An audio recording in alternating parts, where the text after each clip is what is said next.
morning, moving way. What a morning you have already had. And it's what was the time? 22 minutes past 5. Yeah, we're having fun this morning. So we've got a planned power outage today, like the whole The absolute South Island worst. yeah, it's the worst, but we're like, no, we're all Wait, over did you it. say the We've got whole a South generator. Island? Do I have a planned Oh, no, power I was going to outage say too? that, no. I was going to say the whole South Island's about to have like a major windstorm, aren't we, today? But, so, actually it's probably good to be on our own power for today because we just don't know what's going to happen, do we? But, so we ran the test, we ran the generator last week. There was a wee temperature sensor, we got that fixed. Anyway, it runs for an hour this morning and then has decided to turn off. Luckily, power's still on till 8, so hopefully the guy's going to be out. So we're going to record this podcast, and then by the time we've done this, hopefully the man will be here to work his magic. Although he was trying to tell me all these things today, I was just like, could you just come here and fix it or bring a spare one? Like, this is not my circus or monkeys to start pulling apart generators at fucking 5 o'clock in the morning. Anyway, we shall see. Anyway, how are you going today, Emily? No, it feels good to be recording with you, that's for sure. Both of us have had a bit of a, what did I say the other day? Washing machine. Life's thrown us in the washing machine of late. You're coming off the back end of carving and it's been quite busy getting all the things that you probably put off sorted. And then life throws you something like a power cut. And then we've had a family situation that's meant that just when I thought I was getting back in the groove of it after a whole bunch, a holiday and sick kids, we were away again. So this week is the reset for us. So yeah. And I mean, we're all out of whack as well. Normally we'd record on a Monday, which makes our lives in like the week flow. And yeah, we're, what, is it Wednesday already? And here we are. It's good. I know, this was last week. Last week I was like writing something up on the board and I was like, how is it already Friday? Like, it was just Monday 2 minutes ago. What is happening? And the other team members are like, yeah, we don't know. Because everyone always thinks there's this gap between carving and mating when it goes calm and quiet. It doesn't. Every year you think, oh, I'll just, catch up on things and have a bit of a break. No, it's everything, planting, starting, all sorts. Anyway, it's all good, isn't it, Yeah, Emily? for We'll sure. get there. And I was going to say, I saw some article the other day about life. You know how everyone goes, oh, this year's going faster than the last. And apparently it's something to do with when you get older, it goes faster. But I think the second half of the year goes faster as well. I think because there's almost like a little pressure in your head that we're getting towards Christmas. Let's say the big C word. Well, I saw it. 100 days, everybody. Mommy's not even going to say it. 100 days till Christmas, someone posted the other day. It was one of those Christmas happy people. I mean, I love Christmas, but I don't know if I need the 100-day warning. I was thinking, I was looking in the garden the other day because we've got a beautiful holly tree and I was like, oh, this is going to be great for Christmas. And then I was like, whoa, calm down. I've got a lot to do before Christmas. So British of you. Anyway. Okay, we would be like, oh, a lovely Purakawa. Yeah, I do miss those. Sorry, hosing the walls of the shed. God, this is nothing but authentic, isn't it? Guys, if I'm not covered in shit, there's something going on outside, some loud noise. Right, should we tip into the news? Yes, Emily, go help us out here. Okay, so this week has been a flip-flop of emotions for the government when it comes to education and agriculture. So last week, Education Minister Erica Stanford announced a whole slew of changes to the curriculum to streamline it. However, it was out with agribusiness, agriculture and horticulture. They would not be an academic subject. They were only going to be taught as a vocational hands-on pathway.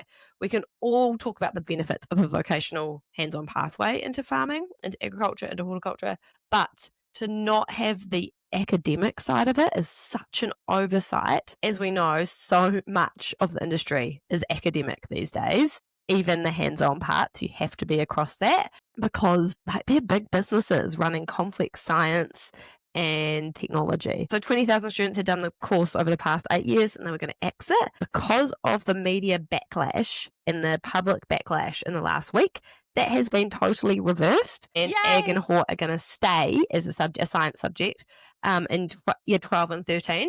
I think it's still going to be cut in year 11, which was what the consultation apparently the educators had prior. And agribusiness is going to be compulsory in business studies. So if you take business studies, regardless of where you are in the country, you're now going to have to take agribusiness as a module. Brilliant. So I think that is a big win. I guess it just, it also goes to show that when you don't agree with something, sometimes if you do speak out, it can work. Because getting rid of it seemed like such a big backward step for the government's goals. How can you double exports in a key export market, but take that out of schools, which really impacts one of our biggest issues, which is getting people into the industry? at all levels, not just on farm. You know, this really smart people in the head offices and running the shows at all the processing plants and all of that stuff. Oh, I couldn't agree with you more, Em. Like, you know I'm going to be fully in support of this, but yeah, it almost seemed like they'd sort of forgotten ag, which seems like crazy. Suddenly they got reminded by all of us going, what the heck? So yeah, I'm really, really pleased to see. And you know, that's actually a sign of good leadership, is being prepared to go, "Oh, okay, yeah, fair enough. We've stuffed up here. We've missed the ball, missed where was the mark. Let's adapt and change, because it is so important. And the future starts with our children, working our way up the generations. So yeah, we've got to have that ag education.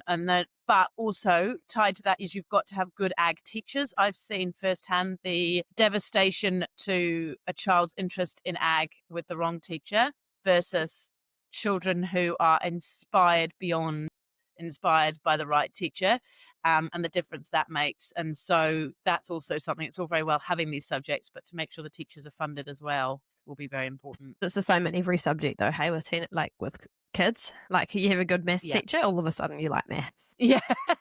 Yeah, it is. No, it definitely. Also, on the back of that, it is quite amazing that they can make these changes without a big consultation process. Like, does show they can be somewhat lean and agile when they need to be. So, right, into the next one. So, pasture trial. So, Dairy NZ are doing a trial between New Zealand and Ireland to understand the standardized GHG calculators and how they estimating the methane produced by cows, and the interim results are showing that they could produce up to 20% less than they had thought, which is a huge saving. Obviously, that would be 20% methane emission saving immediately.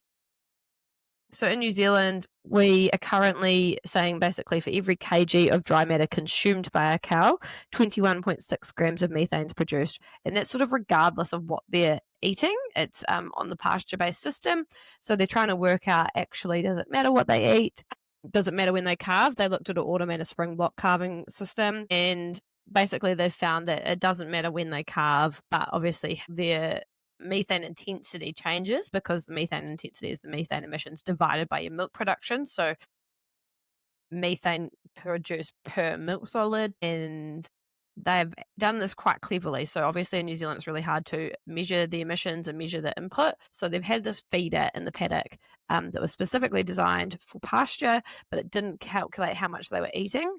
Yeah, they brought them inside to get a better understanding of the intakes, because I mean, I've worked on one of those farms before and it's really easy. They have very good controlled systems. They got special feeding buckets. They talk to the collars, or the ear tags talk to the bucket, and so it measures exactly what the cow's eating, and it just made it easier for them to get an exact figures. No, you're right. I was just dying over here with a minor cough. So yeah, it'll be really interesting to see what the actual results are when they're published. And what that means for how the standard calculators do calculate that GHG on dairy cows. The trials are still ongoing in Ireland, so the results aren't quite there yet. But how cool would that be, as in an easy win, that our calculators are just overestimating how much methane's produced? Yeah. Yeah, by quite a bit, hey? That's quite a 20%. big error of calculation. Yeah, and it was quite interesting. I don't know if you'd say it was an error. Yeah. Well, okay, not an error, but it's like an improve, like it's like an iteration of information. Like we continually get better science, so we understand things better. That's true. And that's, I guess, the challenge is to always keep being open to changes in these things. Yeah.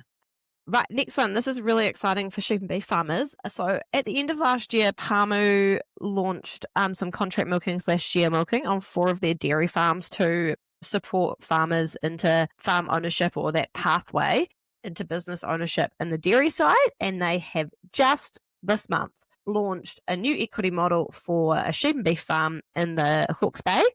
And they are creating an equity partnership. So this is really exciting. In 180 hectares effective, 35 minutes west of Wairoa. They're saying they will require a minimum investment of $250,000.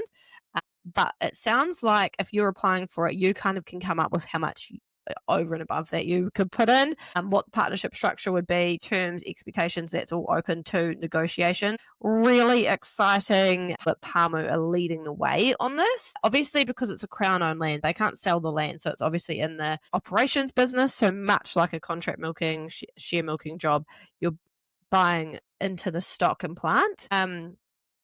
And getting paid, I guess, a percentage of each of income, most likely. And so it's a real strategic shift for Pamu to come into that equity partnership. But it is really cool how it is following the dairy industry, where it's kind of easier, I would say, to set up these kind of equity partnership models. Yeah, hopefully people Pamu see that it works, and they've got quite a few farms, so hopefully they do implement it a little bit wider, like they have in the dairy model.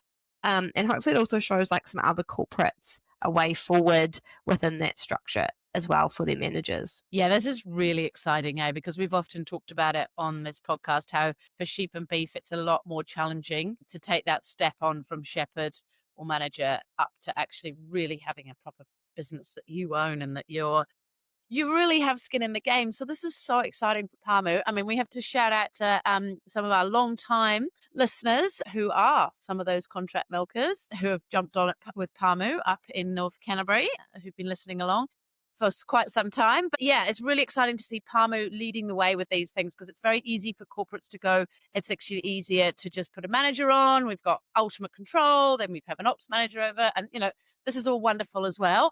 But really great to offer some skin in the game and to lead the way, which is really what Pamu should be doing, isn't it? Yeah, exactly. There's the state-owned farmer, they're New Zealand's biggest farmer, but for them to be continually innovating and providing pathways, it really just shows that it can be done.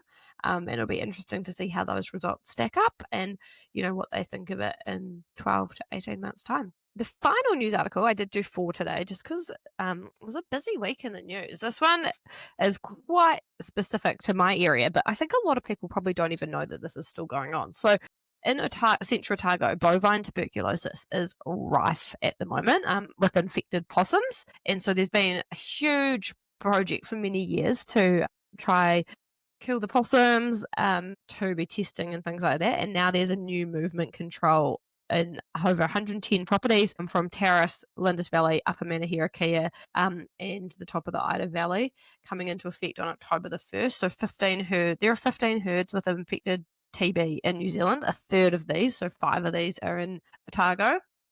And the disease is just, kind of circulating really quickly.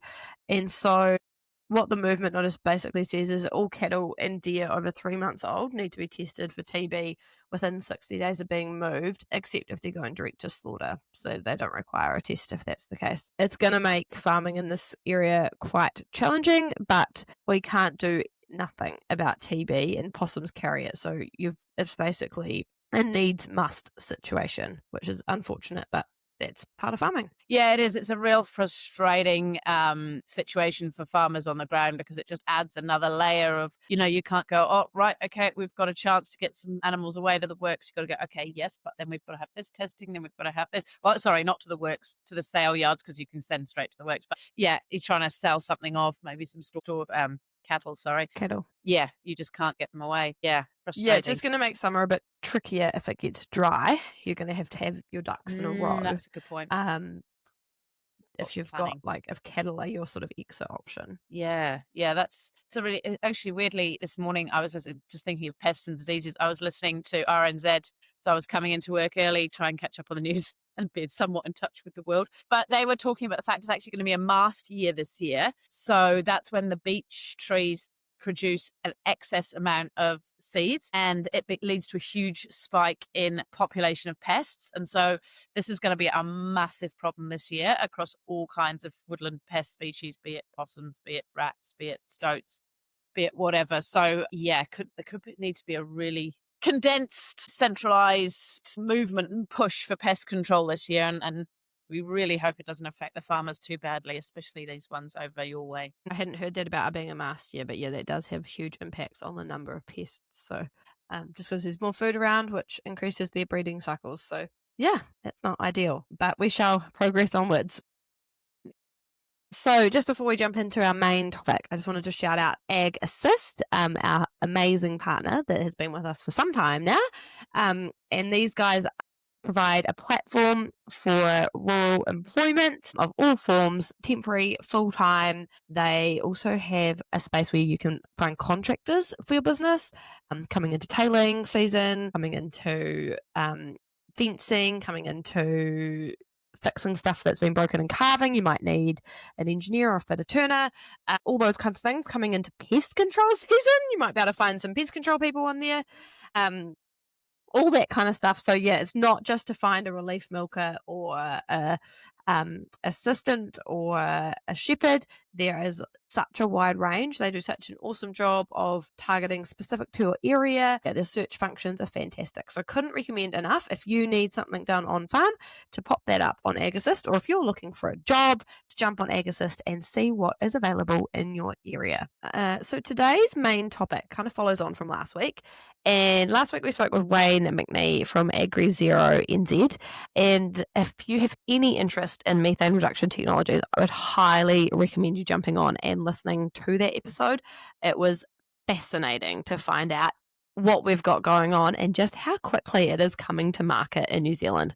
Not to sort of steal the punchline, but there will be stuff in market probably first half of 2026. So I don't know, that blew my mind. But anyway, part of the conversation was around what our consumers are after and China's changing mindset. So I really wanted to jump into this because often we think that China just don't really care about environmental sustainability, and why should we do this? Because is our biggest market really willing to pay? And so I just wanted to jump in and see, what's happening over there and what the consumer mindset is doing and what they're thinking. So for a long time now, the sort of key attributes in the Chinese consumer has been personal health, quality, and safety of their food rather than environmental properties. But when they're tying sustainability and health benefits together, brands have been able to be charging a premium price. And they're also seeing, as we are generally around the globe, younger and urban consumers are expecting higher environmental standards as part of a healthy lifestyle.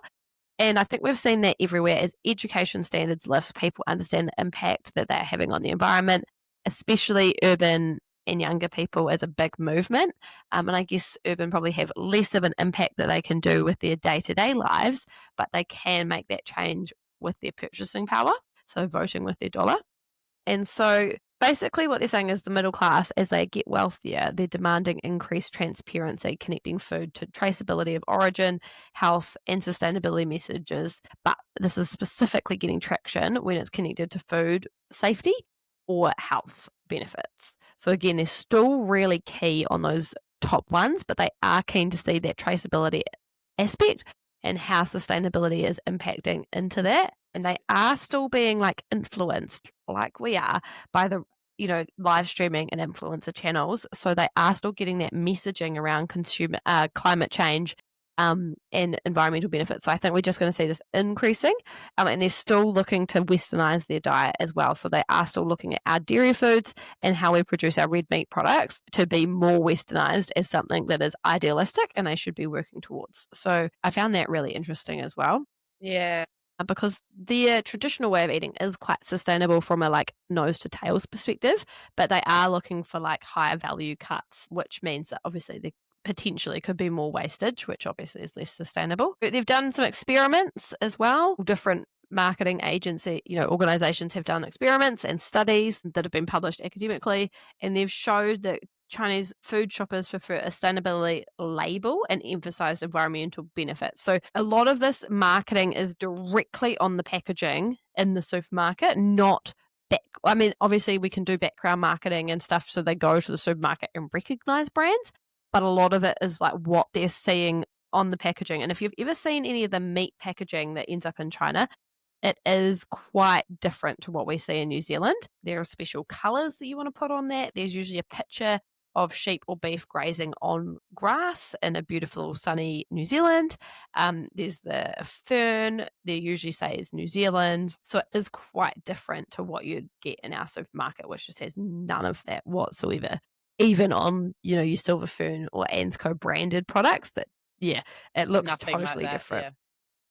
It's really interesting, actually, you say that, Emily, because it's the same with dairy. I remember we, that's a conference anyway, they were showing us the branding that they had over in China, and it was almost like an Austrian type situation. There was a mountain, very steep mountain, and there was a cow grazing on it. didn't really look like anything in New Zealand, but that is a lot of what they're looking for. And while they may not say that environment is like high on their list, they are massively into that clean green image because they are Well, so that leads to focused on food health and safety. safety. Yeah. And so they see it as a whole package. So when people are like, oh, we're just sending bulk milk powder to China, what do we need to worry about? No, because they are so intensely focused on that safety. And to them, safety is also tied to clean, green, be it lower emissions, and everything comes all into that whole package. So it's not as simple as some people make it out to be, is it? No, it's not. And it is quite, like, I guess the mindset is quite different. Like, we don't run around worrying about food safety because we're so fortunate that we've got that already. Yeah, we haven't had to But worry for years. we haven't had to worry about it, so we don't really understand that mindset. But yeah, the clean green image, which comes from sustainability, is really tied into that food safety bit. Yeah, and the part, I guess, as well, as they are looking, which is what that imagery is trying to do, that traceability back to origin is really important to them, and having that story, which we talk a lot about, and those things that we've got gives us a credibility edge over Massively. other import markets. And then the other thing that they have talked about is animal welfare is increasing, particularly in that youth and urban market. They want to know how the animals are being treated, if they're being treated well, and what that means for the food, and how that ties into the health and safety benefits of the food. And then also they'd prefer this kind of stories tied to health, tied to food safety, tied to animal welfare, tied to environmental claims, rather than some abstract carbon target that's quite confusing to understand. Not saying that we shouldn't be reducing our carbon, but that's what it's kind of showing through in China, is that story of it is probably higher It's on their the most current important. priorities. Yeah. 100%. I think, it can be highlighted through baby formula. So if you take baby formula as an example, on their packaging, they have that beautiful image. And if you go right back to that image, that it covers off all the things we've spoken about. And that is what the consumer is looking for over there. And then obviously the customer, as in the big companies that buy in, are looking to assure that through all the things that filter down to us. It's all feeding back so that the customer can walk into the supermarket, look at the picture of the sheep grazing on the hillside and know the sheep is happy, the sheep is well looked after, the sheep is being managed in a way that's good for the environment. It's to ensure that that picture is sustained. They want to actually have that picture be a reality. And so all the carry on that we have, be it emissions, be it a farm assurance scheme, is leading to so that the customer looks at that picture and goes, yes, that is what is actually happening in New Zealand. And if it is followed back down the line, that is actually what is happening, rather than, oh my God, we're pouring effluent into a waterway or something. And suddenly that image goes very quickly. And we saw with the baby formula, goodness me, it would have been 10 years ago now, with the crisis when, slight food safety thing, everyone panics, everyone stops buying our formula, and suddenly that's a massive crisis. Whereas previously, when I can't remember which country it was, somebody had a problem with baby formula, it may have been even Chinese company itself, people are running like a black market to buy baby formula and ship it to China. Like, it's crazy. They want New Zealand baby formula that much. People are going into Australian and New Zealand stores, buying it bulk and shipping it back to China. Like, that's how much they believe in our product. And that's why we have to safeguard it and jump through these hoops. Hey. Yeah, 100%. And I think, like, they're not, they actually trust a lot, sometimes even more than some of their internal stuff. Some of the research I did said they've got a surplus of liquid milk now, but I think sometimes they're like, around that food safety side of it, they're a bit unsure, particularly, I guess, when you're thinking about infants and people with their special little babies. Yeah, really interesting to see how that's going to play out. It's only going to increase as education and international awareness increases, the middle class increases, and the huge urbanization that's happened in China. They drive a lot more electric cars than us. Like, there is a huge shift in other areas to environmental focus. It is going to come to food if it's not already there. So yeah, I think they definitely, on summary, still really value the health benefits, food safety, and the traceability, but the environmental benefits are so right behind so there important as well. to it. Yeah. Yeah. It's all part of this And giant picture. Yeah, kind of weaved in. So Yeah, yeah, it's, I thought it's that was almost too integral. What you said about weaving it is sort of the perfect analogy. It's just so interconnected that you can't pull it out and go, well, we'll forget emissions. No, no, no. It's all part of it. It's all so much what the customer's looking for. Yeah, that's a great analogy. sort of wrap up this week. For our recommendation, I saw this really cool co-funding of solar on farms provided by ECA. I can't tell you what ECA stands for, but some kind of energy efficiency agency in New Zealand. And they have just announced up to $2,000 co-funding per farm for solar and battery projects. They have capped it at 40 farms, 4 per sector nationwide. So obviously you kind of got to get in there. Dairy farming, sheep and beef, arable, horticulture, pig, poultry, plant nurseries, wine, other livestock, deer, horses, in combination. So they're quite broad. Applications open on the 18th of September, so next week. And funding works up to 40% of the inverter/battery cost, and they've got some caps and whatnot. But if you're in the market, you will know what these mean. 20% of a solar array, so that's your actual panels, max 100,000, and a total max per farm of 200,000. They've committed to $4 million across this for sort of demonstration. And who is eligible? This is a key question. New Zealand-based farmers and growers paying a levy, or commercial poultry growers. So basically anyone, I guess, because we all mostly pay levies as we sell our product. I guess there would be a few sheep and beef farms that might not pay a levy if they don't send anything to the works. If they're proper store stock farm, there's potential that they might not. Solar battery needs to be solar and battery, and there's sort of a wattage there. It needs to be installed before June next year, so you do have to get your skates on. Happy to share data and learnings with ECA. Must meet health and safety requirements. So very exciting announcement for people who have been thinking about it, sitting on the fence because the cost of it. This is just very cool to see that the government is putting their money where their mouth is and getting more sustainable solutions behind them. So yeah, couldn't push you further to give that a Google. I'll see if I can find a link. I just saw an article on it, and if it applies to you, to put your name forward and get some dollars out of the government. That's so exciting, Emily, because so much of it is the barrier is just the startup. And as our friend Mike Casey's always saying, this is such an amazing opportunity that's right out there, ripe for New Zealand farmers to harvest. But sometimes the startup is the tricky bit. So how awesome. It was a great find. Great recommendation. Yeah. So that's exciting. Right. Right. So I better On let power. you go. Check your generator problems out. You've still got power now, so that's a positive. Yeah. We get to milk cows for another couple of hours anyway. Pray for me. Hopefully it all goes well. Have a great. See you later. Bye. See ya. Bye.